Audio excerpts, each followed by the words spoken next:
पावसाळा जवळ आलेला असताना भिवंडी महापालिका हद्दीमधल्या नाले सफाईची केवळ 30 ते 35% कामं पूर्ण झालेली आहेत। संथ गतीमुळे अनेक नाले कचऱ्यानं तुडुंब भरलेत। महापौर नारायण चौधरी यांनी पाहणी केली असता कामं अपूर्ण दिसल्यामुळे त्यांनी अधिकाऱ्यांना आणि ठेकेदारांना धारेवरती धरलं।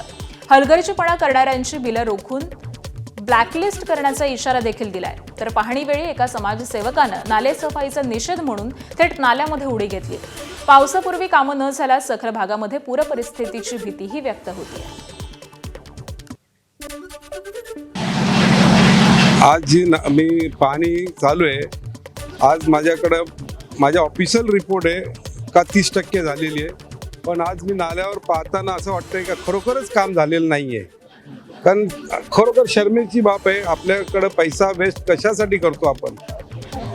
जर हे नाले सफाई नाही झाले, मी खरंच सांगतोय, मी अधिकाऱ्यांवर कारवाई करेन।